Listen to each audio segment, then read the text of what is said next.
All season आ रहा है कि नहीं उसके बारे में बात करेंगे। इथेरियम की क्या एनालिसिस है उसको देखेंगे। जैसे कि आपको पता है इथेरियम का चलना बहुत ज़रूरी होता है ऑल सीज़न आने के लिए, ठीक है। तो क्या इथेरियम का लग रहा है मुझे अनुमान, और क्या बिटकॉइन के अनुसार इथेरियम का टॉप लग सकता है या लग चुका है, उसके बारे में भी बात करेंगे। वीडियो को स्टार्ट करने से पहले आपसे एक बात करूंगा कि भैया हमारे टेलीग्राम को ज्वाइन नहीं किया, डिस्क्रिप्शन में आपको लिंक मिलेगी।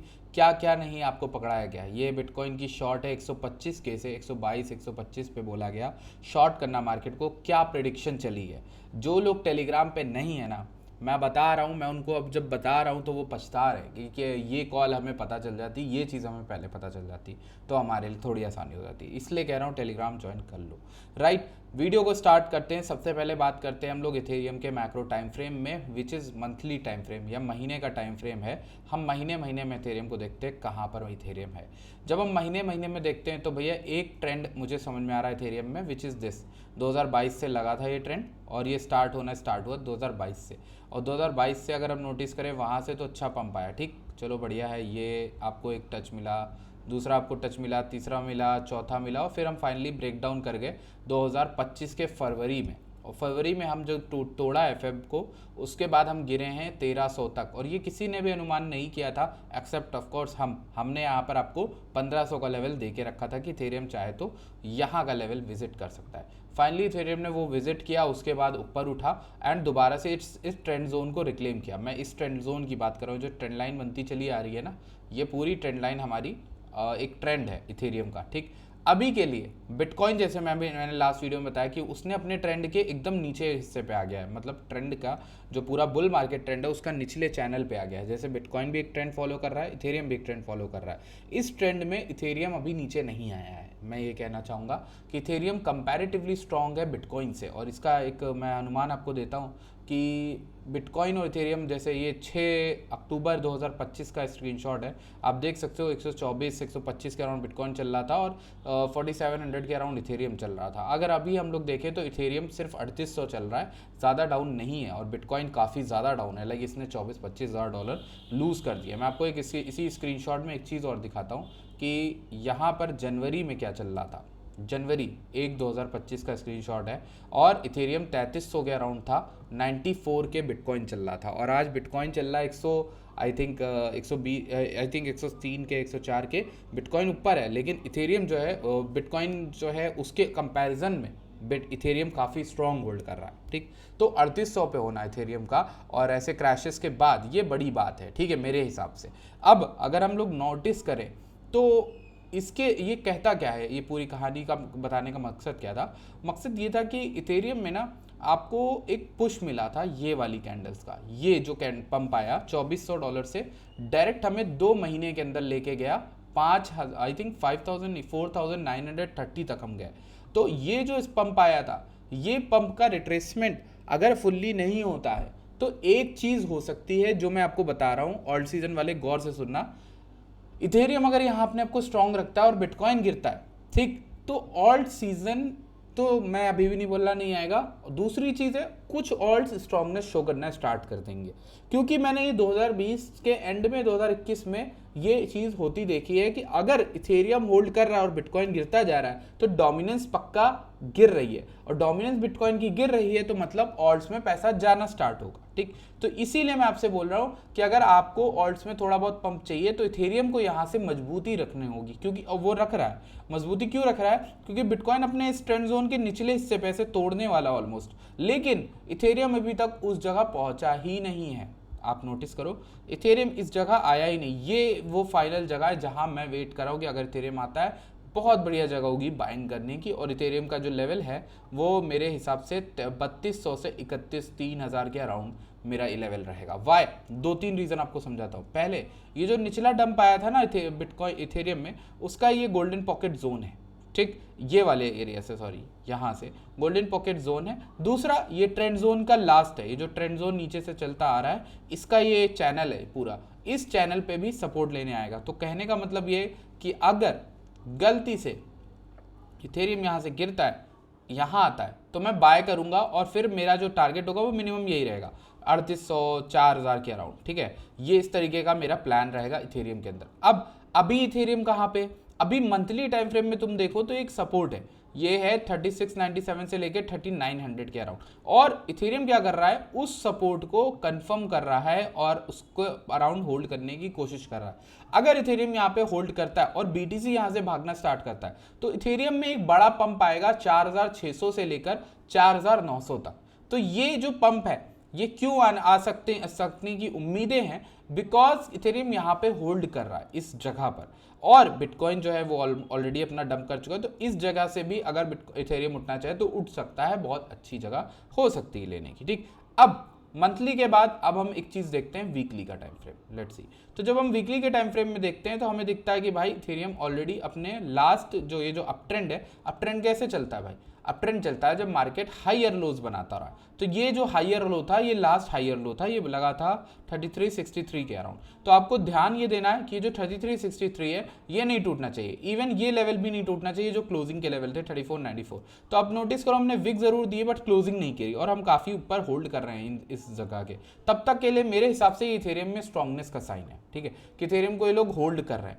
बट अभी भी कहूंगा कि एक बहुत बेहतर एंट्री, बहुत बढ़िया बाइंग आपको मिलेगी 3200 से 3100 के बीच में। अगर यहाँ 3300 वाला एरिया कुछ भी हो सकता है, यहाँ आने का मेरा जो अनुमान है वो है। अगर मिलता है तो बढ़िया है, हम इसको उठा लेंगे, अगर नहीं मिलता है कोई बात, ठीक।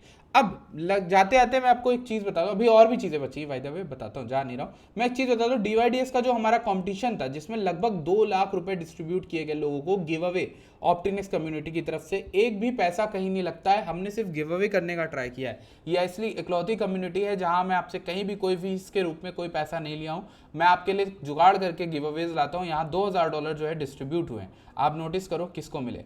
मोनेरो नाम का ये जो बंदा है, इसको 114% इसने आरओआई बनाया था, $182 प्रॉफिट किया था और इसको $500 का अवार्ड मिला है, ठीक है। इस बंदे को $400 का अवार्ड मिला है सोशल को, और यहाँ पे जस जो भी नाम है वो उसको $300 का अवार्ड मिला है। तो आप देख सकते हो कि इन तीनों को अच्छा खासा अवार्ड मिल गया। हमारी कम्युनिटी में और भी लोग हैं जिनको ये अवार्ड मिल सकता है, बहुत सारे अनमोल भाई भी हैं यहाँ पर, इसको ये भी हैं। $100 आप देखोगे यहाँ पर $400 $500 ऐसे करके लोगों को मिले हैं, ठीक है। सारा अवार्ड जो है पूरा बट गया है, यहाँ पर आपको दिख जाएगा DYDX वॉलेट के अंदर। सो अगर आपको ये अच्छा लगा तो कमेंट में बता देना कि आपको दोबारा ऐसा कुछ कॉन्टेस्ट चाहिए तो हम करेंगे, हम इस बार बिंगेक्स पे भी ऑर्गेनाइज करेंगे, ठीक है। तो बताना मुझे कि आपको चाहिए कि नहीं चाहिए। अब इथेरियम यहाँ होल्ड करता है तो उठ सकता है, ठीक है, मैंने आपको ये बताया। इथेरियम के निचला सपोर्ट बता दिया, इथेरियम का ट्रेंड जोन बता दिया। अब इथेरियम के बारे में और बातें नहीं करनी हमें, ठीक, बात कर ली इथेरियम की। अब हम देखते हैं टोटल 2 को। लेट्स सी, जब हम टोटल 2 को देखते हैं, सो ये मेरा चार्ट है, मुझे पता नहीं है कहाँ का चार्ट है और कब मैंने डिस्कस किया था लास्ट, इसलिए थोड़ा माफ़ करना, इसमें कुछ अपडेट्स ना की गई हूँ। तो लास्ट टाइम जब मैंने टोटल 2 का मार्केट कैप का चार्ट बनाया था, इसको लेट्स डिलीट करते हैं, ये हमारा चार्ट था और ये इस जगह पे बनाया गया था मई 2025 में, शायद मैंने तब से बात ही नहीं करी। अच्छा, पूरे बात करें तो पीओसी जो इसकी है वो यहाँ पे बैठी है 1.55 ट्रिलियन पर, ये गिर रहा है। तो टोटल 2 तो उतना खास नहीं लग रहा मुझे देखने में, but I would still say कि इसमें अगर हम निचले हिस्से से फिबोनाची का यूज़ करें, सो होल्ड तो इसने किया है 1.27 ट्रिलियन को, जो हमारे लिए एक इम्पॉर्टेंट एरिया बन के आता है। सो ये हमारा एक एरिया है। अगर इथेरियम मेरे ख्याल से वो जगह जाता है जहाँ मैं बोल रहा हूँ 3100-3300, तो ये शायद टोटल 2 हमको यहाँ पर मिल जाएगा। ये एक अच्छा एरिया लग रहा है मुझे बाइंग के लिए टोटल 2 के अंदर, और वीकली भी थोड़ा बहुत बेरिश लग रहा है इसका, तो फिर हो सकता है, ठीक है। और यहाँ से उठने का क्या चांस है, ये भी चांस है क्योंकि ये 0.5 लेवल है। तो 2 पार्ट एंट्री वाले जो हैं वो यहाँ ले लें और नीचे भी ले सकते हैं ऑल्ट्स को, जिनको बाउंस चाहिए, बट मैं तब भी नीचे ही बोलूँगा, वो मेरा एक पर्सनल प्रेफरेंस है। टोटल 3 की बात करते हैं। टोटल 3 की जब आप बात करते हैं तो ये आया हमारा सबसे बेहतरीन चार्ट। सो टोटल 3 में देखते हैं। टोटल 3 में अगर हम लोग नोटिस करें तो जनवरी से दिसंबर जनवरी में तो अच्छी रैली आई, वहाँ ऑल्ट्स काफ़ी उठे हुए थे, बट अब देखो नोटिस करो कि टोटल 3 फिर उसी जगह से डबल टॉप टाइप का पैटर्न बना के गिरा है, गंदा गिरा। अब हमारे पास एक बड़ा ही इंटरेस्टिंग चीज़ है देखने को, आप नोटिस करना, ये ट्रेंड जोन इसमें भी आ रहा है और इसका ट्रेंड जोन भी एकदम सपोर्ट पे है। टोटल 3 यानी ऑल्ट कॉइन, तो जो आपके ऑल्ट कॉइन है ना वो एक लूज थ्रेड से बंधे हैं, यहाँ टूटा और ये लेवल भी टूट गया 935, तो फिर हम 870 बिलियन से 850 बिलियन जाएंगे, और दैट वुड मीन कि हम एटलीस्ट 12-15 या 25-20% और गिर जाए ऑल्ट कॉइन्स में। तो इस चीज़ को आप ध्यान रख के ही कोई भी ट्रेड बना रहे हो तो लेना, ठीक। अब अगर हम लोग इसी लेवल को फिबोनाची के जरिए निकालने की कोशिश करें और पता करें कि ये लेवल कहाँ बैठता है, तो हमारे अनुसार ये बैठता है यहाँ पर 900 समथिंग पे। तो ये एक अच्छा लेवल मुझे तो लग रहा है कि हाँ ये अच्छा लेवल हो सकता है, टेक्निकली देखें तो। अगर हाँ ये एक अच्छा लेवल हो सकता है बाइंग करने का, तो ये अच्छा है। अगर ये हमारा ट्रेंड टूट गया 960 बिलियन 970 बिलियन टूटा, तो हम 900 बिलियन से 910 बिलियन के बीच में आ सकते हैं। अच्छा ये कितना बड़ा डंप होगा, ये हमारा इथेरियम वही 3300-3100 आ जाएगा, तो ये 6 से 7% और डंप कर सकती हैं चीज़ें। उसके बाद वो लेवल टूटा तो हम 850-800 समथिंग आ सकते हैं, बट अभी के लिए मैं वो नहीं देख रहा। अभी मैं देख रहा हूँ ऑल्ट्स जो हैं उनमें एक टेंडेंसी तो है कि थोड़ा सा 5-10% और गिरे, वहाँ से एक बाउंस आ सकता है ऑल्ट्स में छोटे टाइम फ्रेम में। तो ये चीज़ आपको ध्यान रखनी है। बाकी अगर आप मैक्रो में मुझसे पूछो तो मुझे लगता है मैक्रो में चीज़ें फिर से शिफ्ट हो रही हैं। कोई ऑल्ट सीजन तो हमें देखने को मिला नहीं। यहाँ देखो मंथली में क्या लग रहा है भाई, मंथली में इट्स जस्ट अ डिस्ट्रीब्यूशन। यहाँ देखो ये एक तगड़ा टॉप लगा, धीरे धीरे हम लोग उठ के फिर से वहीं गए, वहीं से फिर गिर गए। ये तीसरी बार है जब हम 1.14 ट्रिलियन से रिजेक्ट कर रहे हैं और ये मंथली कैंडल अच्छी नहीं बन रही। तो अगर ऐसी कैंडल बनती है तो टेक्निकली हमें दोबारा से गिरना चाहिए नीचे।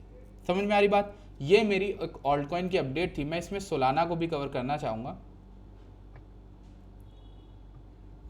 देखो सोलाना में भी सिंपल सेम ट्रेंड है, यहाँ से यहाँ सपोर्ट किया, यहाँ से सपोर्ट किया, यहाँ फाइनल सपोर्ट किया, ये सपोर्ट किया, यहाँ पे भी करेंटली सपोर्ट कर रहा है जहाँ मैंने आपको इसका बताया था कि ये आ सकता है। अभी के लिए मेरा क्या इसमें टारगेट था, मैंने अभी लास्ट टाइम क्या बताया, 159 से 153 के बीच में कहीं पे आ सकता है अगर ये टूटा तो।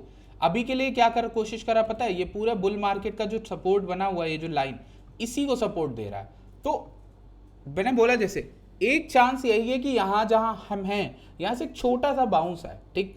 टेक्निकली मेरा अनुमान ये है कि इससे नीचे वाले जो लेवल बैठे हुए हैं 160-150 वाले, वो मेरे लिए ज़्यादा इंटरेस्टिंग है, क्योंकि टोटल 3 भी यही कह रहा है, इथेरियम भी यही कह रहा है, और आप टोटल 2 में भी देखोगे तो उसमें भी कुछ इस तरह का संकेत है। तो ये जो कहानी पूरी अब समअप करके मैं बताऊं, टेलीग्राम पे भी आपको बता दूंगा लिख के, मेरी पूरी जो कहानी है वो ये कह रही है कि थोड़ा सा डंप 10-15% और आता है ऑल्ट्स में, तो उसको उठाने लायक है for a bounce, quick bounce. Market structure अगर बेरिश ही रहा तब तो हमें यहाँ पे एग्जिट कर जाना है, उस बाउंस में पैसा बना के थोड़ा बहुत निकल जाएंगे। लेकिन अगर मार्केट स्ट्रक्चर चेंज होने की कोशिश करती है, सेल ब्रेक इवन लगा के होल्ड करेंगे हम लोग, ठीक। तो ऑल्ट्स की ये कहानी जो मुझे लग रही है, अगर आपको अच्छी लगी वीडियो तो भैया प्लीज़ वीडियो लाइक करना, चैनल को सब्सक्राइब करना, और भैया हमारे ट्विटर पे भी फॉलो बढ़ा दो यार, थोड़ा फॉलो वॉलो कर लो। 3480 पे बैठे हैं, 2021 से काम कर रहे हैं ट्विटर पे, कम से कम 6000-7000 पोस्ट ट्विटर पे लिख चुके हैं, लेकिन कुछ फ़ायदा नहीं। सोचा आप लोगों को बता दें, आप लोग ट्विटर पे भी फॉलो कर सकते हो, ठीक है। आसिफ एथ करके होगा ये user name, @ASIF ETH, okay. So I will see you guys in the next video, bye bye, take care.